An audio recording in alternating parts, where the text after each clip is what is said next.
سیدی یا رسول اللہ وعلی آلک و اصحابک یا سیدی یا خیر خلق اللہ۔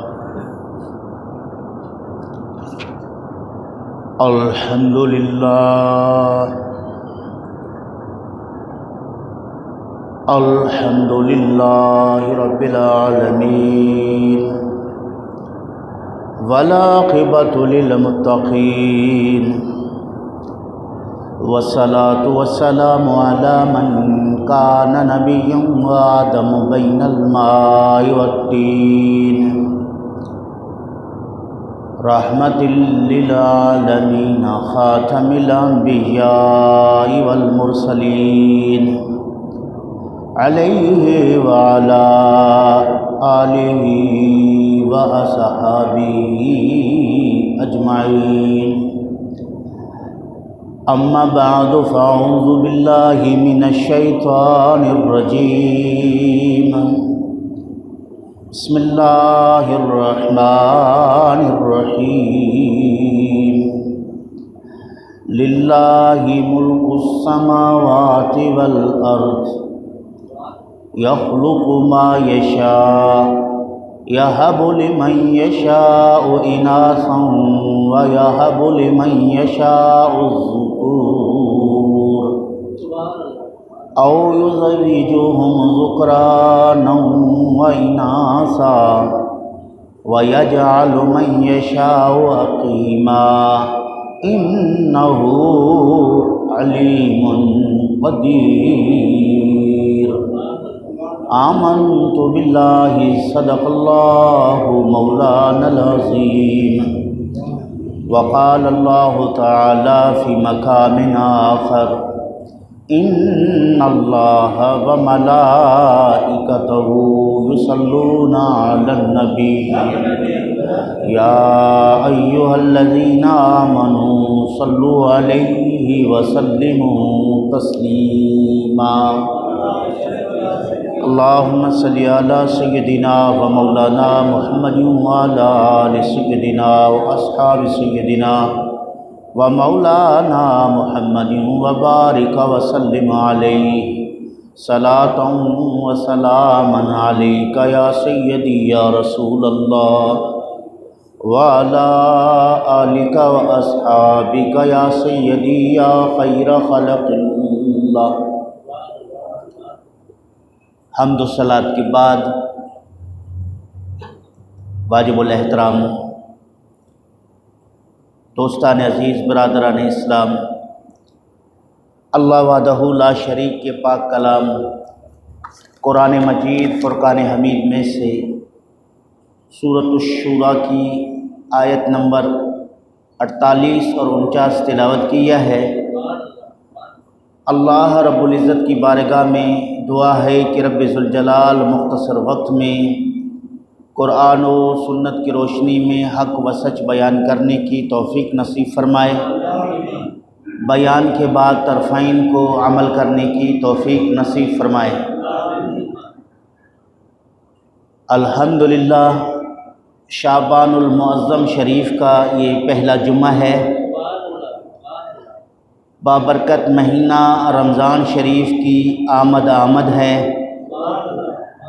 اللہ تعالیٰ جل شانہ اپنے خصوصی رحمت سے ہمیں ماہ مقدس رمضان شریف نصیب فرمائے۔ رمضان شریف کے بابرکت مہینے میں عبادت، بندگی اور روزہ رکھنے کی توفیق نصیب فرمائے۔ اس سے قبل ہنگامی حالات کو مد نظر رکھتے ہوئے آج ایک نئے عنوان پر آپ دوستوں سے مخاطب ہونا چاہتا ہوں۔ وہ عنوان ہے بیٹی کی عظمت۔ قرآن و سنت میں بیٹی کا کیا مقام ہے، اس کے متعلق اللہ رب العالمین کا کیا حکم ہے، اللہ کے پیارے محبوب محمد کریم صلی اللہ علیہ وسلم کی کیا تعلیمات ہیں، اور ہم مسلمان کس طرف جا رہے ہیں۔ جیسا کہ آپ اچھی طرح سے جانتے ہیں کہ میاں والی کے علاقے میں ایک نوجوان بچی کے پیدا ہونے پر ناراض ہو کر 6-7 دن کی بچی کو فائر کر کے ہلاک کر دیا، گویا کہ وہ یہ سمجھ رہا تھا کہ میں ایک باغیرت انسان ہوں اور میں غیرت مند ہو کر بچی کو برداشت نہیں کر سکتا، اس کو فی الفور جو ہے واصل بحق کر دیا۔ اب یہ ہم مسلمانوں میں ابھی تک وہ جاہلانہ نظام باقی ہے، ان کا عنصر باقی ہے، اس مزاج کے لوگ ابھی بھی ہمارے اندر موجود ہیں۔ اللہ وحدہ لا شریک قرآن مجید میں جو ارشاد فرما رہا ہے اس کی تلاوت کر کے ترجمہ اور اس سے متعلقہ مسائل آپ کے سامنے عرض کر کے پھر رسول اکرم صلی اللہ علیہ وآلہ وسلم کے احادیث میں سے بیٹی کی عظمت بیان کروں گا۔ اللہ تعالیٰ جل شانہ ہم سب کو اپنی بیٹیوں کے ساتھ محبت اور شفقت کرنے کی توفیق نصیب فرمائے۔ اللہ رب العالمین ارشاد فرماتا ہے للہ ملک السماوات والارض، آسمان اور زمین کی بادشاہی اللہ کے لیے ہے۔ آسمان اور زمین یہ اللہ کی ملکیت ہے، اللہ رب العالمین مالک ہے، اللہ رب العالمین آسمان و زمین کا حاکم ہے۔ اب جب یہ ثابت ہو گیا کہ آسمان اور زمین کا مالک اللہ ہے، اگلے جملے میں رب ذوالجلال نے اس حکمت کو بیان فرمایا یخلق ما یشاء، اللہ جو چاہے آسمان اور زمین میں پیدا کرے۔ پیدا کرنے والا کون ہے؟ اللہ۔ رب فرماتا ہے کہ میرے پیدا کرنے پر، میری تخلیق کرنے پر اعتراض کرنے والے مشرکوں اور ظالم اور جاہل قسم کے لوگوں، تمہارے گھر اگر بیٹی بچی پیدا ہو جائے تو تم اپنی بیوی پر ناراض ہو کر ان سے جھگڑنا شروع کر دیتے ہو، حالانکہ آسمان اور زمین کا مالک اللہ ہے، جو اللہ چاہتا ہے وہی پیدا کرتا ہے۔ جب یہ بات آ گئی تو اللہ رب العالمین کے اس قدرت کے سامنے اللہ کے ہر مخلوق کو سر تسلیم خم کرنا چاہیے، اللہ کے ہر مخلوق کو جھک جانا چاہیے کہ اللہ رب العالمین نے یہ اختیار کسی مرد کو نہیں دیا، یہ اختیار کسی عورت کو نہیں دی، یہ اختیار اللہ نے کسی امیر کو نہیں، کسی غریب کو نہیں۔ بچے پیدا کرنے کا اختیار اللہ کے پاس ہے۔ اللہ رب العالمین چاہے تو بیٹی بخش دے، اللہ چاہے تو بیٹا بخش دے۔ یہ کسی کے پاس پاور نہیں، طاقت نہیں، قوت نہیں کہ چاہیں تو بیٹے پیدا کریں، چاہیں تو بیٹیاں پیدا کریں۔ یہ اللہ رب العالمین کی قدرت ہے، مخلوق کی نہیں۔ جب اس میں کسی انسان کو اختیار ہی نہیں ہے تو پھر کسی انسان پر اس معاملے میں ناراض ہونا بھی درست، ناراض ہونا بھی جائز نہیں، بلکہ سری ظلم ہے، چونکہ ہر اس فعل کو جرم قرار دیا جائے گا جو کسی کے اختیار میں ہو۔ جب وہ کسی کے اختیار میں نہیں ہے تو وہ فعل جرم نہیں ہوتا۔ بچیاں پیدا کرنے کا اختیار اگر ماؤں کے پاس ہے تو پھر ٹھیک ہے، مجرم مانو انہیں۔ اگر بچیاں پیدا کرنے کا اختیار کسی ماں کے پاس نہیں ہے، بچہ پیدا کرنے کا اختیار کسی باپ کے پاس نہیں ہے، تو پھر اس کو جھگڑا کیوں بنایا جائے؟ سمجھ گئی بات؟ قرآن فرماتا ہے یخلق ما یشاء، جو چاہتا ہے اللہ پیدا کرتا ہے، اللہ تخلیق فرماتا ہے، چونکہ خالق حقیقی خدا کی ذات ہے۔ اب کسی کے گھر بچی پیدا ہو جائے تو وہ ناراض ہو جائے تو اس کے ناراض ہونے کا مطلب یہ ہے کہ وہ رب سے ناراض ہو رہا ہے۔ اس کے ناراض ہونے کا مطلب یہ ہے کہ وہ رب سے جنگ کر رہا ہے۔ اس کے ناراض ہونے کا مطلب یہ ہے کہ وہ رب سے لڑ رہا ہے، چونکہ یہ اختیار ہی خدا کا ہے، یہ فعل ہی خدا کا ہے، یہ کام ہی اللہ رب العالمین کا ہے۔ تو کسی ایک اللہ کے قدرت کے بعد کسی دوسرے پر ناراض ہونا جہالت نہیں تو اور کیا ہے۔ فرمایا یَهَبُ لِمَن یَشَاءُ إِنَاثًا، اللہ جس کے لیے چاہے اسے بیٹیاں بخش دے۔ جس کو چاہے بچیاں دے دے، جس کو چاہے لڑکیاں دے دے، یہ اللہ رب العالمین کی مرضی ہے، یہ اللہ رب العالمین کی قدرت ہے۔ اللہ تو یہ فرما سکتا تھا کہ جس کو چاہے بیٹا دے دے، اللہ نے بیٹی کا ذکر پہلے کر دیا، اللہ نے بیٹی کا ذکر بیٹے سے مقدم کر دیا اس آیت میں۔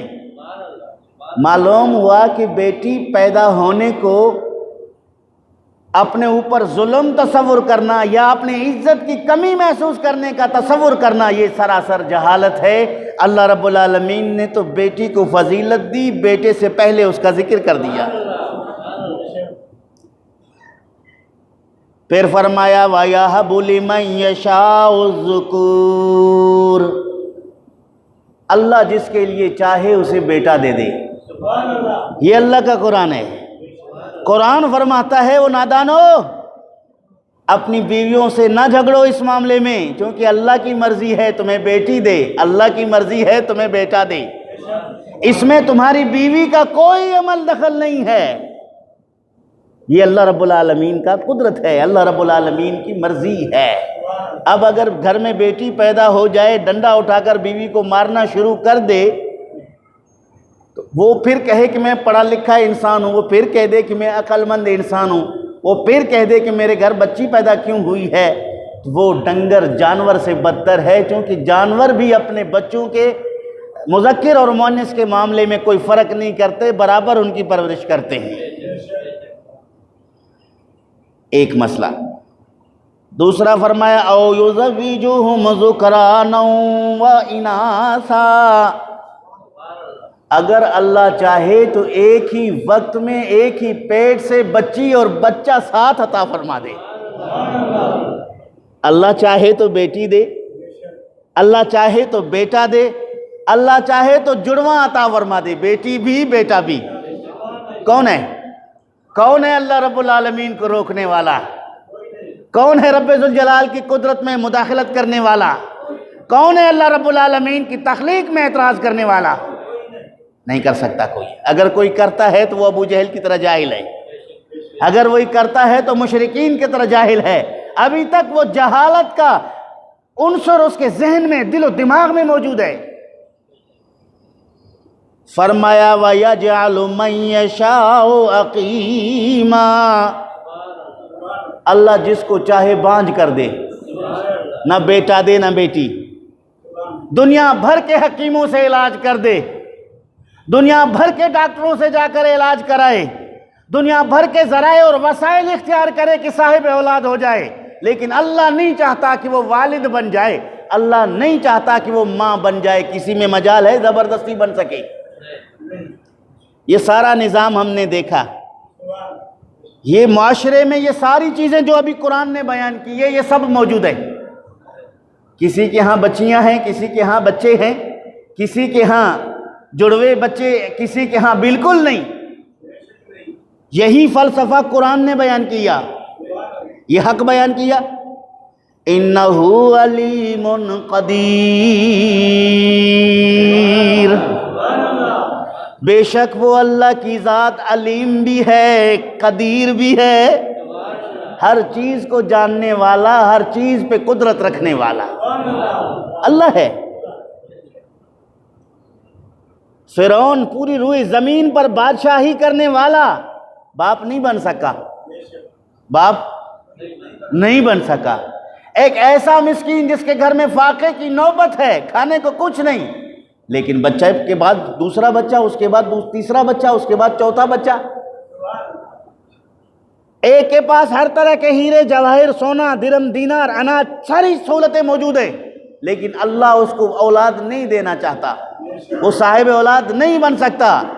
ایک ایسا ہے جس کے رزق کے معاملے کو دیکھیں تنگی ہے، لیکن اللہ رب العالمین نے کثرت کے ساتھ انہیں اولاد عطا فرما رہا ہے۔ یہ اللہ کی قدرت ہے، یہ اللہ کی مرضی ہے۔ رب ذوالجلال جس کو چاہے اس کو صاحب اولاد بنا دے۔ میاں والی کے نوجوان نے جو حرکت کی ہے، قرآن مجید کی اس آیت کریمہ کی سراسر مخالفت کی ہے، اللہ رب العالمین کی قدرت کو للکارا ہے۔ نوجوانوں کو ہوش کے ناخن لینا چاہیے، اس میں بیوی کا قصور بھی نہیں ہے۔ اس بچی کا بھی قصور، اس بچی کا قصور بھی، چونکہ پیدا ہونے والا یہ اختیار نہیں رکھتا کہ وہ مذکر ہو کے پیدا ہو جائے یا مؤنث ہو کے پیدا ہو جائے، بچہ بن کے دنیا میں آئے یا بچی بن کے دنیا میں آئے، دنیا میں آنے والے کو اختیار نہیں ہے، اللہ رب العالمین کی مرضی ہے۔ اللہ چاہے تو اسے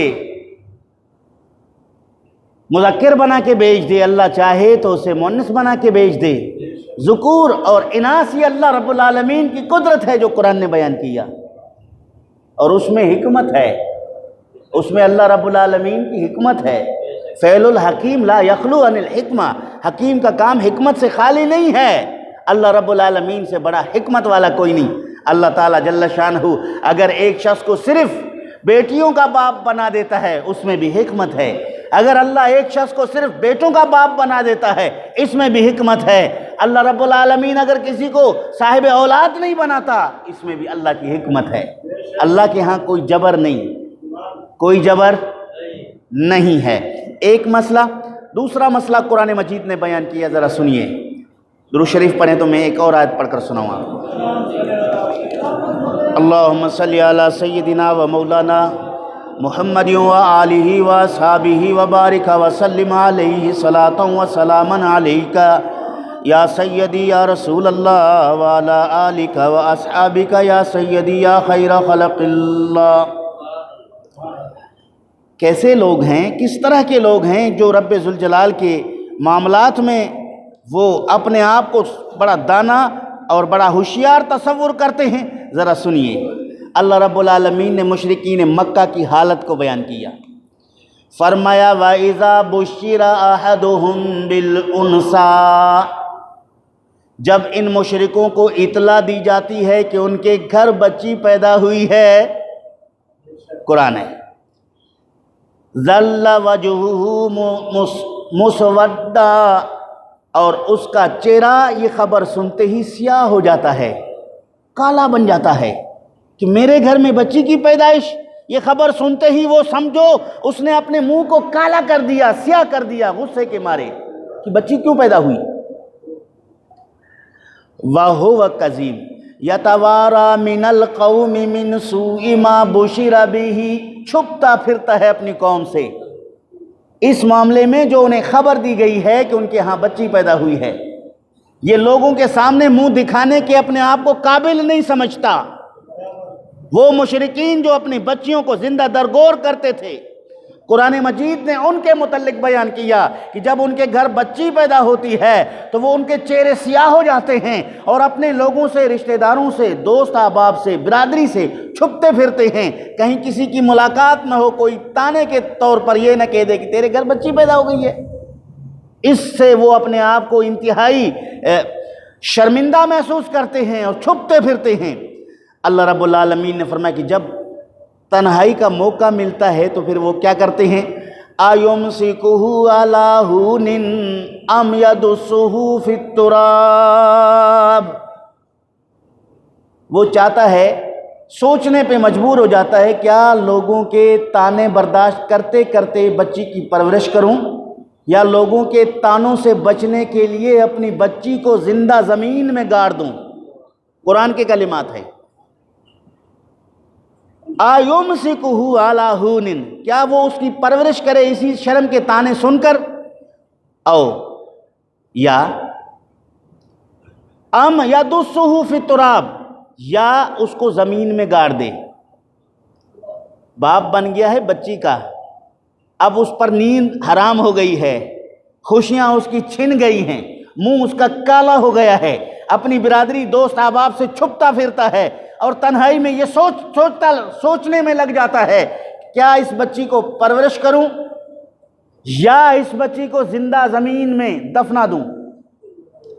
مفسرین فرماتے ہیں کہ وہ بھی بچی پیدا ہونے کے بعد اتنے جاہل بے رحم ہونے کے باوجود فی الفور اپنے بچی کو نہ وہ زمین میں دفنا دیتے، نہ وہ اس کو قتل کرتے، نہ اس کو جاڑی جنگل بیابان میں پھینکتے، یہ سوچتے رہتے یہاں تک کہ وہ بچی 6 یا 7 سال کی ہو جاتی۔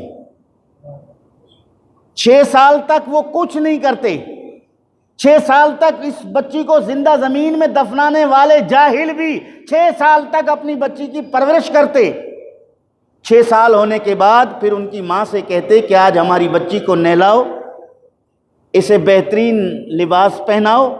بچی کو باہر گھمانے کے بہانے باپ لے جاتا اور اس سے پہلے ایک گڑھا تیار کرتا۔ مفسرین نے وہ طریقہ بیان کیا ہے کہ وہ کس طرح کرتے۔ ایک بہت بڑا گڑھا بناتے اور بچی کو نیا لباس پہنا کر اس کو زیورات سے سجا کر اپنے ساتھ لے جا کر باپ تنہا لے جاتا اور اس گڑھے کے پاس اپنی بچی کو کھڑا کر کے پھر بچی سے کہتا کہ بیٹا ذرا نیچے دیکھ۔ وہ بچی جب اس کنویں کے اندر کھڈے کے اندر جھانکتی تو یہ اس کو پیچھے سے ظالم دھکا دے کے گراتا اور بچی گڑھے میں گر کر ابا ابا کی صدا لگاتی اور یہ اس کے اوپر مٹی ڈال کے گھر آتا تھا۔ اتنے ظالم لوگ تھے وہ کہ 6 سال پالنے کے بعد، 6 سال اس کو پیار دینے کے بعد بچی اپنے باپ سے مانوس ہوا اور اس کے پیچھے چلنے کے بڑے شوق رکھنے والی بن گئی اور باپ سے بچی محبت کرنے لگی ہے۔ اب وہ بچی کو زندہ درگور کرنے کے لیے گڑھے میں پھینک کر وہ بچی اندر سے چیخیں مار کر اپنے ابا ابا کے نام سے اپنے والد ماجد کو پکار کر مدد چاہتی ہے اور یہ اوپر سے مٹی ڈال کر اسے زندہ درگور کر کے واپس آتی ہے۔ لیکن آج کے جاہل نے تو اس سے خطرناک کام کر دیا۔ 7 دن کے بچے کو ماں کے گود سے چھین کر زمین پہ پٹاخ کے پھینکا اور گولیاں مار دی۔ اب قیامت کا انتظار نہ کیا جائے تو کیا کیا جائے؟ اس سے بڑا ظلم کیا ہو سکتا ہے؟ اس سے بڑی جہالت کیا ہو سکتی ہے؟ اس سے بڑی درندگی کیا ہو سکتی ہے؟ یہ خبریں بھی آج ہم سن رہے ہیں۔ کس دور میں ہم چل رہے ہیں، کس دور میں ہم جی رہے ہیں۔ یہاں قرآن مجید نے کافر کو، مشرک کے جنہوں نے بچیوں کو زندہ درگور کیا، ان کے حالات کو بیان کر کے کہا کہ وہ اپنی بچیوں کے پیدا ہونے کی خبر ملتے ہی وہ فوراً جا کے بچی کو قتل نہیں کرتے بلکہ لوگوں سے چھپتے تھے کہیں کوئی تانا نہ دے، اور سوچنے پہ مجبور ہوتے تھے کہ کیا کریں۔ اس سوچنے میں بھی 6 سال تک ان کو عرصہ لگ جاتا تھا، اس کے بعد جا کر وہ اپنے فیصلے کر لیا کرتے تھے۔ اور اسی دوران کئی بچیوں کو بچانے کے لیے ان کی ماؤں نے باپ کے سفر ہونے کے بعد بچی کو کسی اور جگہ شفٹ کر کے باپ کو اس کے مرنے کی اطلاع دی ہے۔ تاریخ ہے اس میں، بہت ساری بچیوں کو بچانے کے لیے ان کی ماؤں نے باپ کی غیر موجودگی میں بچی کے مرنے کا وہ خبر جو ہے انہیں پہنچا کر بچی کو غائب کر دیا تاکہ وہ کسی اور کے گھر جا کے پلے۔ جو بچیاں پالتے ہیں، جو سمجھتے ہیں قتل نہیں کرتے، انہیں دے دیا جائے، وہ اپنی کنیزیں بنا دے، خادمہ بنا دے، لیکن قتل سے بچ جائے۔ اسی طرح کئی عورتیں کنیزیں بن گئیں، خادمہ بن گئیں، لونڈیاں بن گئیں، ان کی ماؤں نے انہیں کسی اور کے ہاں بیچ دیے۔ تو عزیزان گرامی، یہ وہ دور تھا جس کو اسلام نے آ کر، جس کی اصلاح کی، اسلام نے آ کر بیٹی کو مقام دیا، اسلام نے آ کر بیٹی کے منصب کو بیان کیا۔ ذرا سنیے محمد مصطفیٰ صلی اللہ علیہ وسلم کا فرمان مسلم شریف کے اندر موجود ہے۔ آپ صلی اللہ علیہ وآلہ وسلم نے فرمایا کہ جس بندے کو اللہ رب العالمین 2 بیٹیوں کی وجہ سے ابتلا میں ڈال دے، آزمائش میں ڈال دے، وہ اللہ رب العالمین کی اس آزمائش کو خندہ پیشانی کے ساتھ قبول کر کے اپنی بچی کی پرورش کرے، اسے تربیت دے، اسے تعلیم دے اور یہ سب کچھ برداشت کرے، اور وہ بندہ جس نے اپنی بچیوں کی صحیح پرورش کی ہے، وہ قیامت کے دن مجھ محمد کریم صلی اللہ علیہ وسلم کے ساتھ یوں قریب ہوگا۔ آپ صلی اللہ علیہ وسلم نے 2 انگلیوں کو ملا کر کہا کس طرح قریب، اس طرح قریب ہوگا جس طرح کہ یہ میری 2 انگلیاں قریب ہیں۔ نبی اکرم صلی اللہ علیہ وآلہ وسلم اپنے دولت خانہ سے باہر تشریف لے گئے تھے۔ حضرت ام المومنین عائشہ صدیقہ رضی اللہ تعالیٰ عنہ فرماتی ہیں کہ میرے پاس ایک خاتون تشریف لے آئی، اس کے ساتھ 3 بچیاں تھیں۔ کتنی؟ 3 بچیاں تھیں، اور تینوں بچیوں کو وہ لے کر مجھ سے کچھ مانگنے لگی کہ میری بچیاں بھوکی ہیں، آپ کے پاس اگر کچھ ہے تو دو، میں اپنی ان بچیوں کو کھلاؤں۔ ام المومنین فرماتی ہیں کہ اتفاقاً اس وقت میرے پاس 3 کھجوریں تھیں۔ کتنی؟ 3 کھجوریں تھیں۔ میں نے وہ تینوں کھجوریں اس خاتون کے حوالے کیا۔ اس عورت نے 1 کھجور ایک لڑکی کو دی اور دوسری کھجور دوسری لڑکی کو دی، اور 1 کھجور اس کے پاس ابھی باقی ہے۔ اس بچی نے اپنے حصے کو بھی تناول کیا، اس نے اپنے حصے کو تناول کیا۔ ماں نے چاہا کہ اس کھجور کو میں کھا لوں، جب اس کھجور کو اس نے اپنے منہ کی طرف لے جانے کی کوشش کی تو ایک بچی نے مطالبہ کیا کہ یہ کھجور بھی مجھے دیں۔ بچوں کی فطری بات ہے، بچی نے مطالبہ کیا کہ یہ کھجور مجھے دے۔ ماں نے اس کھجور کو اپنے دانتوں سے دو حصے کیے، آدھا ایک کو پکڑا دیے اور آدھا دوسرے کو پکڑا دیے۔ ام المومنین عائشہ صدیقہ رضی اللہ تعالیٰ عنہ فرماتی ہیں کہ یہ ماجرا دیکھ کر میں بڑا پریشان ہوئی کہ فاقے کی نوبت ہے، ماں کی محبت ہے، بچیوں کی بھوک ہے، کھجوریں 3 ہیں، تقسیم کا طریقہ کار بھی بڑا عجیب ہے۔ ماں ہے نا، ماں تو ماں ہے نا، خود کتنے دن کی بھوکی ہے وہ اللہ جانتا ہے، خود کتنی پریشان ہے وہ اللہ جانتا ہے، لیکن ایک کھجور کے 2 حصے کر کے بھی ان دونوں بچیوں میں برابر تقسیم کی۔ ام المومنین فرماتی ہیں کہ اس کے بعد وہ اٹھ کر چلی گئیں۔ تھوڑی دیر کے بعد اللہ کے پیارے محبوب محمد کریم صلی اللہ علیہ وسلم تشریف لائے۔ حضور صلی اللہ علیہ وآلہ وسلم تشریف لائے تو میں نے اس خاتون کا واقعہ آپ صلی اللہ علیہ وسلم سے ذکر کیا، 3 کھجوروں کا قصہ، پھر ایک کھجور کھانے کی اس نے نیت کی، ارادہ کیا، دوسری بچی نے مطالبہ کیا تو اس نے نہیں کھایا، اس کو تقسیم کر کے بچیوں کو دی۔ مصطفیٰ کریم صلی اللہ علیہ وسلم نے یہ پوری بات توجہ سے سنی۔ سننے کے بعد اس موقع پر جو اللہ کے رسول نے ارشاد فرمایا وہ ذرا لفظ سننے کی قابل ہے۔ اس موقع پر نبی کریم صلی اللہ علیہ وسلم نے حضرت ام المومنین عائشہ صدیقہ رضی اللہ تعالیٰ عنہ سے بیان کیا کہ اسی عورت کے یہی عمل اسے جہنم سے نجات دلائے گی، یہی عمل، اس خاتون کا یہی عمل اسے جہنم سے نجات دلائے گی اور یہی عمل اسے جنت پہنچا دے گی۔ تو اس کے بعد حضور نے فرمایا کہ بچیوں کی پرورش کرنے والے جہنم سے نجات پاتے ہیں اور بچیوں کی پرورش کرنے والے جنت کے مستحق بن جاتے ہیں۔ جو بچی اپنے باپ کو جنت پہنچائے، جو بچی اپنے باپ کو جہنم سے نجات دلائے، اس بچی کو فائر کر کے قتل کر دینا یہ جہالت نہیں تو اور کیا ہے؟ اس بچی کو زندہ درگور کرنا جہالت نہیں تو اور کیا ہے؟ ظلم نہیں تو اور کیا ہے؟ تو عزیزان گرامی، یہ محمد کریم صلی اللہ علیہ وآلہ وسلم نے جو بچیوں کے ساتھ حسن سلوک کا حکم ارشاد فرمایا ہے، جو اسلام نے عورت اور خواتین کو مقام مرتبہ عطا کیا ہے، کسی اور مذہب میں نہیں۔ آپ صلی اللہ علیہ وآلہ وسلم نے والدین سے خصوصی طور پر کہا ہے کہ اپنی بچیوں کا خیال رکھیں۔ حجۃ الوداع کے خطبہ میں مصطفیٰ کریم صلی اللہ علیہ وسلم نے جتنے بیٹیوں کے بارے میں، بہنوں کے بارے میں، بیویوں کے بارے میں، عورتوں کے متعلق جو احکامات آپ نے بیان کیے ہیں، جو اسلامی قانون کے شق بنے ہیں، کسی اور مذہب میں نہیں ہیں۔ مصطفیٰ کریم صلی اللہ علیہ وآلہ وسلم نے اس کے متعلق بہت کچھ ارشاد فرمایا۔ جب ہم قرآن مجید بیان کرتے ہیں، یوصیکم اللہ فی اولادکم، اللہ تمہیں اولاد کے متعلق وصیت کرتا ہے۔ وہ وصیت کیا ہے؟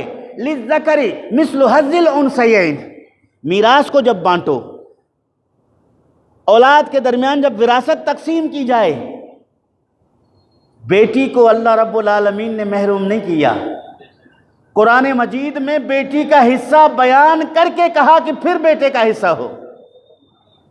قرآن نے کہا کہ لڑکے کا حصہ 2 لڑکیوں کے حصے کے برابر ہے۔ لڑکے کا حصہ 2 لڑکیوں کے حصے کے برابر ہے۔ جب لڑکیوں کے حصے نکالو گے تو لڑکے کا حصہ بنے گا، کیونکہ پہلے لڑکی کا حصہ نکلے گا 1 تو لڑکے کا نکلے گا ڈبل۔ اگر آپ نے لڑکی کا حصہ ہی نہیں نکالا تو لڑکا حصہ پائے گا کدھر سے؟ اسلوب بیان دیکھیے نا قرآن کا۔ حالانکہ یہ بھی اللہ رب العالمین بیان فرما سکتا تھا کہ لڑکی کا جو ہے آدھا ہے، لڑکے کا پورا ہے، لڑکی کا آدھا، لڑکے کا ذکر پہلے کر کے پورا اس کا بیان کرتا، پھر لڑکی کے لیے آدھے کا حکم ہوتا، تو یہ بات بھی اپنی جگہ ٹھیک ہے، یہ جملہ بھی اپنی جگہ درست ہوتا۔ لیکن اللہ رب العالمین کے ہر اسلوب بیان میں حکمت موجود ہے۔ چونکہ اللہ رب العالمین جانتا تھا کہ بیٹیوں کو میراث سے محروم کریں گے لوگ، تو پہلے بیٹی کے لیے کہا کہ اس کے 2 حصے ہوں گے تو لڑکے کے 4 حصے ہوں گے، لڑکی کا 1 حصہ ہو گیا تو لڑکے کے 2 حصے ہوں گے، ڈبل ہوگا۔ للذکر مثل حظ الانثیین، انثیین کہتے ہیں 2 لڑکیوں کو، 2 لڑکیوں کے حصے کو نکالو، پھر اس کے برابر 1 لڑکے کا حصہ بناؤ۔ یہ وراثت میں ہم اکثر لوگوں کو تقسیم میں یہی آیت کریمہ دلیل کے طور پر لکھ کر وراثت کے حصے بناتے ہیں۔ تمام مفتیان کرام جب میراث تقسیم کرتے ہیں تو یہی فرماتے ہیں۔ تو اصل حصہ بیان ہوا بچی کا، بچی کے حصے کے بعد پھر حصہ بنے گا بچے کا، بیٹے کا۔ تو عزیزان گرامی یہاں سے یہ مسئلہ قرآن کریم نے واضح کر دیا۔ اللہ کے پیارے محبوب محمد کریم صلی اللہ علیہ وآلہ وسلم نے بیٹی کو اللہ رب العالمین کی رحمت قرار دیا۔ بیٹی اللہ کی رحمت ہے، بیٹا اللہ کی نعمت ہے۔ بیٹا نعمت ہے اور بیٹی رحمت ہے۔ اور رحمت ملنے اور نعمت ملنے، جب نعمت مل جائے تو شکر واجب ہے، یعنی بیٹا مل جائے تو شکر واجب ہے۔ بیٹی از خود رحمت ہے۔ بیٹی جب آ جائے گھر میں تو اللہ رب العالمین کی طرف سے رحمت کے دروازے کھل جاتے ہیں، بہت بھلائیاں آ جاتے ہیں۔ حضرت رسول اکرم صلی اللہ علیہ وآلہ وسلم کی اپنی بیٹیاں جن کے ساتھ آپ صلی اللہ علیہ وسلم کی محبت ہے، جن کے ساتھ آپ صلی اللہ علیہ وسلم کا پیار ہے، رسول اکرم صلی اللہ علیہ وسلم کی سب سے پیاری بیٹی حضرت سیدہ فاطمہ الزہرا رضی اللہ تعالی عنہا، آپ ان سے بڑی محبت فرماتے تھے۔ حضرت خاتون جنت رضی اللہ تعالی عنہا رسول اکرم صلی اللہ علیہ وآلہ وسلم کے بارگاہ اقدس میں حاضر ہوتی تو انہیں آتے ہوئے دیکھ کر رسول کریم صلی اللہ علیہ وسلم استقبال میں اٹھ کھڑے ہو جاتے۔ بیٹی کو اندر آتے ہوئے دیکھ کر آپ صلی اللہ علیہ وسلم اٹھ کھڑے ہوتے اور اپنی بیٹی کا ماتھا مبارک چوما کرتے، ہاتھ پکڑ کر اپنی جگہ بٹھایا کرتے۔ یہ محبت کو ظاہر کرتا ہے، یہ شفقت کو ظاہر کرتا ہے۔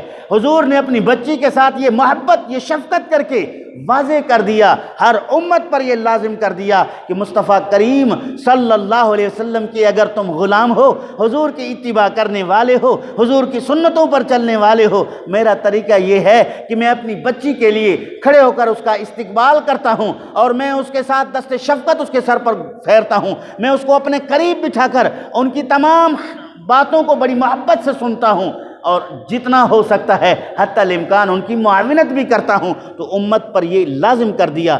اور جب نبی اکرم صلی اللہ علیہ وسلم حضرت خاتون جنت رضی اللہ تعالی عنہ کے ہاں تشریف لے آتے تو حضرت فاطمہ الزہرا کھڑی ہو جاتی، نبی کریم صلی اللہ علیہ وسلم کے استقبال کے لیے 2-4 قدم آگے چلتی اور حضور صلی اللہ علیہ وسلم کا دست بوسی فرماتی اور نبی کریم صلی اللہ علیہ وسلم کے ساتھ انتہائی مؤدبانہ انداز میں گفتگو کیا کرتی تھی۔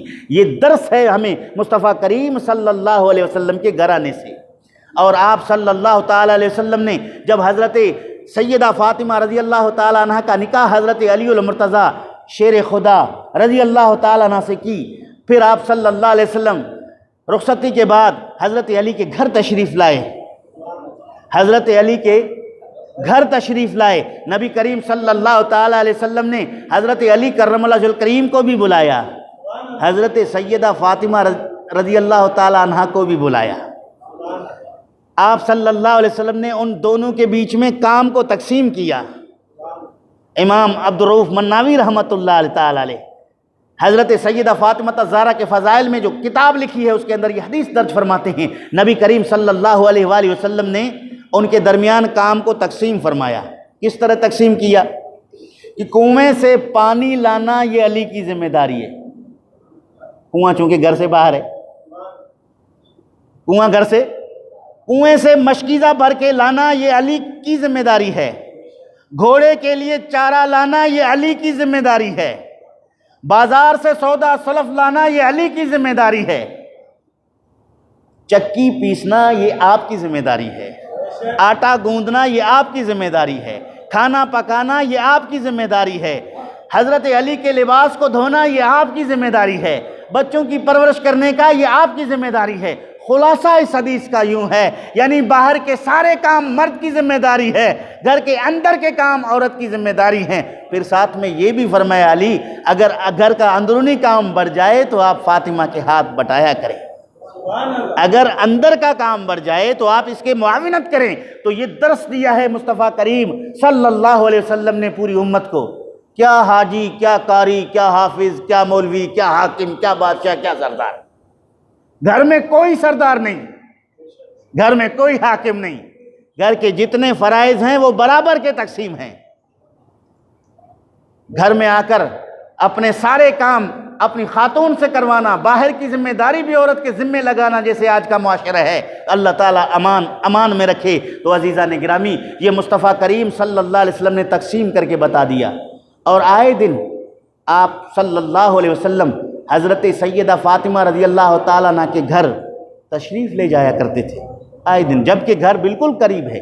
مسجد نبوی شریف کی زیارت کرنے والے وہ جگہ کی نشاندہی کرتے ہیں، یہاں حضرت علی المرتضیٰ کا گھر تھا، یہاں حضرت رسول اکرم صلی اللہ علیہ وسلم کا حجرہ تھا، اور جہاں حضور کا مزار اطہر ہے وہ حضرت عائشہ صدیقہ کا حجرہ ہے۔ تو وہ پورا ایریا بتایا جاتا ہے کہ یہاں اس کا گھر ہے، یہاں اس کا گھر ہے، یہاں اس کا گھر ہے، جو آج مسجد نبوی کے اندر یہ داخل ہو چکے ہیں۔ تو عزیزان گرامی، اس سے پتہ چلا کہ گھر اتنے دور نہ ہونے کے بعد بھی آپ صلی اللہ تعالیٰ علیہ وسلم بیٹی کے گھر جا کر اس کی حوصلہ افزائی کرتے، آپ گھر جا کر ان پر دست شفقت رکھتے۔ نبی کریم صلی اللہ تعالیٰ علیہ وآلہ وسلم نے یہ بھی ارشاد فرمایا، جس کی بیٹی شادی ہونے کے بعد دوبارہ باپ کو لوٹا دی جائے، بیوہ ہونے کی صورت میں یا طلاق ہونے کی صورت میں دوبارہ باپ کے پاس بچی آتی ہے، نبی کریم نے اس پر بیان فرمایا کہ اگر کسی کی بچی شادی ہونے کے بعد دوبارہ باپ کو لوٹا دیا جائے تو باپ اس کے لوٹانے کو، اس آزمائش کو قبول کر کے خندہ پیشانی اور صبر کے ساتھ اس کی پرورش کرے۔ مصطفیٰ کریم فرماتے ہیں وہ جنت میں میرے ساتھی بنیں گے، اللہ تعالیٰ جل شانہ اس فعل کی وجہ سے اسے جنت عطا فرمائے گا۔ یہاں بھی بیٹی کی پرورش اور بیٹی پر خرچ کرنے کے فضائل میں حدیث بیان ہے۔ نبی کریم صلی اللہ علیہ وسلم نے فرمایا کہ اگر کسی آدمی کو، کسی مرد کو بہنوں کے ذریعے آزمایا گیا، اس کی بہنیں اس کی کفالت میں آ گئیں، بھائی نے خندہ پیشانی سے اپنی بہنوں کی خدمت کی، اس کو بھی اللہ کے پیارے محبوب محمد کریم صلی اللہ علیہ وسلم نے جنت کی بشارت دی ہے۔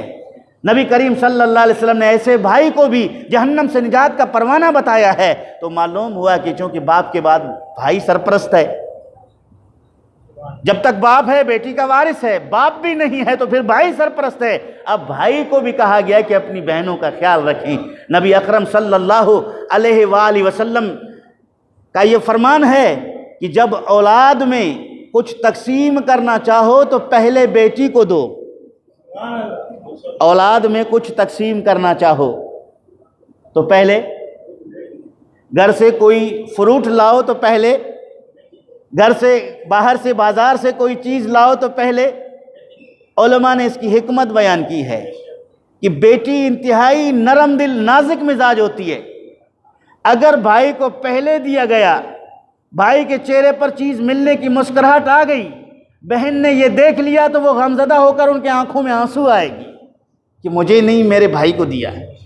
بھائی بردبار ہوتا ہے، اس کا دل اتنا کمزور نہیں، وہ صبر کر لیتا ہے، لہٰذا بہن کو پہلے دو تاکہ بہن کی مسکراہٹ بھائی کے سامنے ہو، بھائی کی مسکراہٹ بہن سے پہلے نہ ہو۔ یہ بچی کی فضیلت میں بیان ہے، یہ بچی کی فضیلت میں بیان ہے۔ ایک مسئلہ اور بھی سن لو، بعض لوگ کہتے ہیں، ہمارے پاس آ کر مسئلہ بھی پوچھتے ہیں اور خود سے بھی اپنے برادری معاشرے میں کہتے ہیں کہ میں اپنی موجودگی میں اپنی جائیداد بچوں میں تقسیم کرنا چاہتا ہوں، اپنی زندگی میں، پتہ نہیں میرے وفات کے بعد میرے بیٹے اپنی بہنوں کو دیں نہ دیں، میں تقسیم کر لیتا ہوں۔ اب ہمارے پاس بہت سارے لوگ آ کر مسئلہ پوچھتے ہیں کہ مولوی صاحب تقسیم کا طریقہ بتاؤ، کس طرح تقسیم کریں؟ اگر باپ فوت ہو جائے تو بیٹی کا حصہ آدھا، بیٹے کا حصہ پورا۔ اگر باپ اپنی زندگی میں تقسیم کر رہا ہے پھر آدھا اور پورا نہیں، مساوات ہے، برابری ہے۔ خود زندگی میں تقسیم کر رہا ہے پھر وراثت کا قانون لاگو نہیں ہوگا، یہاں عدل ہوگا، مساوات ہوگا۔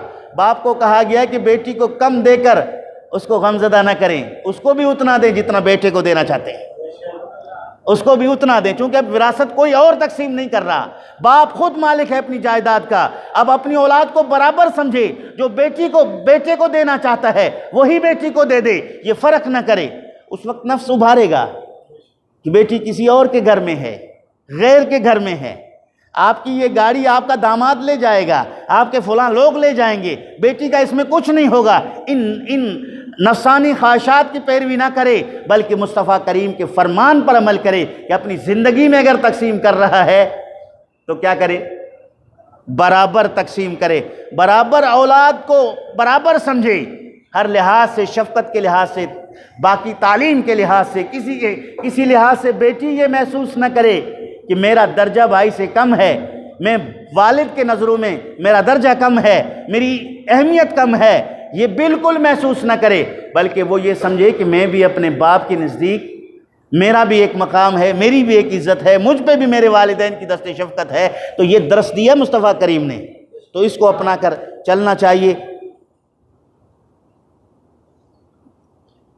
عظیم الشان شب بیداری، یہ شب برات کے متعلق ہے، یہ مورو شہر میں ہے، جس میں دلبر سائیں کا یہ سالانہ